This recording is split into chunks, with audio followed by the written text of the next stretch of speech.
somebody's got to mount the air conditioning condenser and the intercooler heat exchanger, and they'll go right on top of the radiator. So I might as well do it. I bought this heat exchanger from Frozen Boost. They're not the most efficient. Satisfies my requirements of being real thin. It's only 1 inch. The core is only 1 inch. And since I'm stacking these things on top of each other, I need to keep it real thin. For those who watched my last video of the Corvair driving, I was having some trouble with a few things. Number one, I couldn't get the transmission to shift in full automatic, only manual valve body. Turns out the problem was the VSS, or speed sensor, wasn't indicating the correct speed.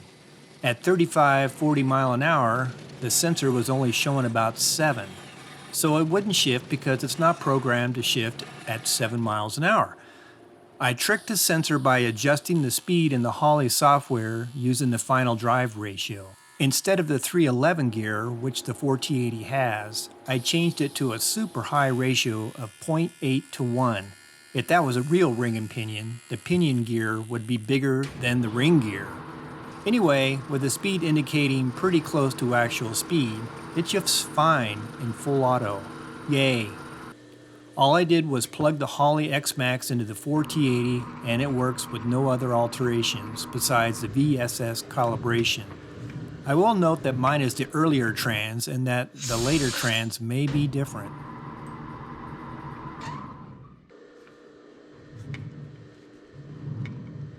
The second issue was the expansion tank and the overflow tank.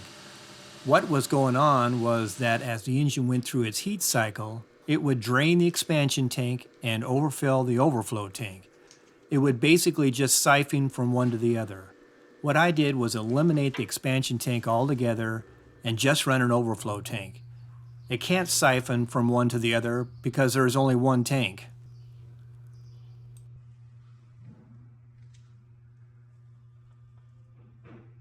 Issue number 3 was the front brakes locking up. The master cylinder and proportioning valve are obviously made for the weight of the front engine, so the front brakes get all the power and the rear gets, well, proportioned.